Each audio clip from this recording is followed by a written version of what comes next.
প্রিয় চালক ভাই, আপনি কি জানেন আপনি যখন ড্রাইভিং সিটে বসেন তখন আপনার পেছনের সিটগুলোতে বসে থাকে কারো আদরের সন্তান, কারো নির্ভরতার বাবা, কারোর স্নেহময়ী মা। আজ যখন আপনাকে এই চিঠিটি লিখছি তার ঠিক কয়েক ঘন্টা আগে বাগেরহাটের রামপালে ঘটে যাওয়া সেই হৃদয় বিদারক খবরটা কি আপনি শুনেছেন? বরযাত্রীবাহী একটি মাইক্রোবাসে যাচ্ছিল আনন্দ আর উল্লাস নিয়ে। সাব্বির আর মিতুর বিবাহিত জীবন শুরু হওয়ার আগেই একটি বাস মুহূর্তেই শেষ করে দিল সব। সাব্বির, মিতুসহ একই পরিবারের 12 জন সদস্য এবং আপনারই সহকর্মী এক চালক ভাইসহ মোট 13 জন প্রাণ হারালেন। এই দুর্ঘটনা মুছে দিয়েছে একটি গোটা পরিবারের নাম। খুলনা মেডিকেল কলেজ হাসপাতালের মর্গের সামনে তাদের স্বজনদের যে আহাজারি, তা কেবল একটি পরিবারের না, এই দেশের আরও অনেক পরিবারের। এই যে 13টি প্রাণ চলে গেল, এর দায় কি আমরা এড়াতে পারি? সাব্বির ও মিতুর সেই লাল শাড়ি আজ রক্তে একাকার হয়ে গেছে। আপনি কি অনুভব করতে পারেন সেই বৃদ্ধ বাবার কষ্ট, যিনি তার পুরো পরিবারকে এক নিমেষে হারিয়ে ফেললেন? আপনার একটু নিয়ন্ত্রণ, একটু সাবধানতা কি পারত না এই আনন্দযাত্রাকে বিষাদের রূপ নেওয়া থেকে বাঁচাতে? আপনার কি মনে পড়ে তিতুমির কলেজের ছাত্র রাজীব হোসেনের কথা? 2018 সালের এপ্রিলের এক তপ্ত দুপুরে আপনারই 2 সহকর্মীর রেষারেষি চলছিল রাজধানীর সার্ক ফোয়ারের কাছে। সেই অসুস্থ প্রতিযোগিতার এক পর্যায়ে 2 বাসের চাপায় বিচ্ছিন্ন হয়ে গিয়েছিল রাজীবের হাত। শরীর থেকে আলাদা হয়ে সেই হাতটি ঝুলেছিল দীর্ঘক্ষণ। রাজীবের ঝুলে থাকা সেই হাতের ছবি যখন সামাজিক যোগাযোগ মাধ্যমে ছড়িয়ে পড়ল, তখন পুরো দেশ স্তব্ধ হয়ে গিয়েছিল। রাজীব কোনো সাধারণ ছাত্র ছিল না। খুব ছোটবেলায় সে তার মাকে হারিয়েছিল। বাবাও ছিলেন নিরুদ্দেশ। নিজের 2 ছোট ভাইকে মানুষের মতো মানুষ করার জন্য এক অদম্য জেদে পড়াশোনা চালিয়ে যাচ্ছিলেন রাজীব। সে শুধু একজন ছাত্র ছিল না, সে ছিল তার 2 এতিম ভাইয়ের পুরো পৃথিবী। কিন্তু বাসের আগে যাওয়ার সেই অসুস্থ জেদ রাজীবকে চিরতরে শেষ করে দিল। হাসপাতালে যখন শেষ নিঃশ্বাস ত্যাগ করল রাজীব, তখন আসলে মৃত্যু হয়েছিল একটি সংগ্রামী তরুণের তিল তিল করে গড়া স্বপ্নের। আর অনিশ্চিত হয়ে পড়েছিল তার 2 ভাইয়ের ভবিষ্যৎ। আপনি যখন ঝুঁকিপূর্ণভাবে গাড়ি চালান, তখন কি একবারও রাজীবের সেই ঝুলে থাকা হাতের কথা মনে পড়ে? আপনার একটু ধৈর্যের অভাবে এমন হাজারো রাজীবের স্বপ্ন আজ ধুলোয় মিশে যাচ্ছে। মিরসরাইয়ের সেই ট্র্যাজেডির কথা কি ভোলা যায়? ফুটবল খেলা দেখে একটি মিনি ট্রাকে ফিরছিল প্রায় 80 জন কিশোর। গাড়ি চালাতে চালাতেই ফোনে কথা বলছিলেন সেই মিনি ট্রাকটির চালক। আর এই ভুলেই নিয়ন্ত্রণ হারায় সেই ট্রাক, উল্টে পড়ে যায় একটি ডোবায়। প্রাণ হারায় 45 জন, যার মধ্যে 42 জনই ছিল স্কুল ছাত্র।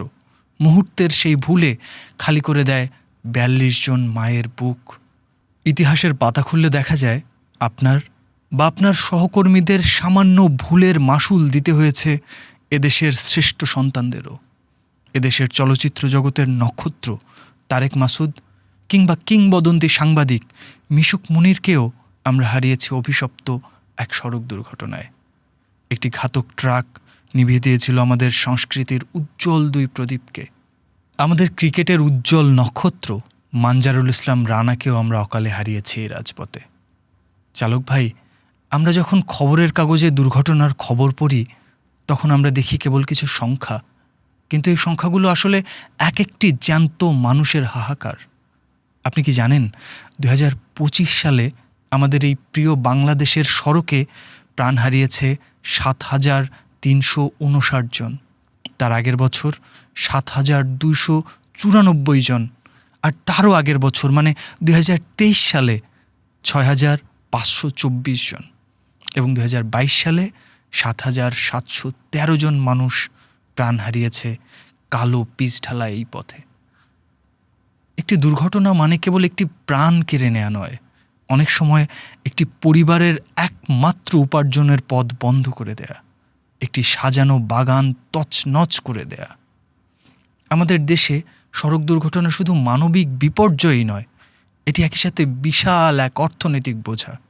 আপনি শুনলে হয়তো অবাক হবেন, বিশ্বব্যাংক এবং বিশ্ব স্বাস্থ্য সংস্থার তথ্য অনুযায়ী প্রতি বছর সড়ক দুর্ঘটনায় বাংলাদেশে মোট জিডিপির প্রায় 2 থেকে 5% ক্ষতি হয়, টাকার অঙ্কে যা বছরে প্রায় 60,000 কোটি টাকারও বেশি। কিন্তু টাকার চেয়েও বড় ক্ষতি হলো সেই শূন্যস্থান যা কোনো সম্পদ দিয়ে কোনো দিন পূরণ করা সম্ভব নয়।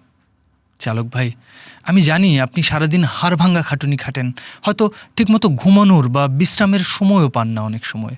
কিন্তু মনে রাখবেন, আপনি যখন স্টিয়ারিং ধরেন তখন আপনার উপর ন্যস্ত থাকে অনেকগুলো মানুষের জীবনের আমানত। মাত্র কয়েক মিনিট আগে পৌঁছানোর জন্য দয়া করে রেষারেষি করবেন না। গাড়ি চালানোর সময় অমনোযোগী হবেন না। আপনার এক মুহূর্তের অসাবধানতা একটি পরিবারকে চিরতরে নিঃস্ব করে দিতে পারে। আপনি যখন ড্রাইভিং সিটে বসেন তখন আয়নার দিকে একবার তাকিয়ে দেখবেন আপনার পেছনের মানুষগুলোকে। প্লিজ ভাবুন তো, আপনার সিটের পেছনে আপনারই মা, আপনারই সন্তান কিংবা আপনারই প্রিয়জন বসে আছে।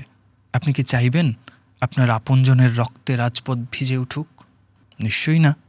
তাহলে অন্যের আপনজনকেও নিজের ভেবে একটু সতর্ক হয়ে গাড়ি চালান। আপনার একটু সাবধানতাই পারে একটি শিশুকে অনাথ হওয়া থেকে বাঁচাতে, একজন মাকে তার সন্তানহারা হওয়া থেকে রক্ষা করতে। আপনি চাইলে এই মৃত্যু মিছিল থামাতে পারেন। আপনার হাতের এই স্টিয়ারিং যেন কারো জীবন থামিয়ে না দেয়, এই মিনতিটুকু কি রাখবেন না? রাজীবের সেই ঝুলে থাকা বিচ্ছিন্ন হাতের দিকে তাকিয়ে, কিংবা সাব্বির মৃত্যুর না হওয়া সেই সংসারের শূন্যতার দিকে তাকিয়ে হলেও আপনি একটু সাবধান হন। আমাদের যাত্রা যেন সুস্থির হয়, কান্নার নয়।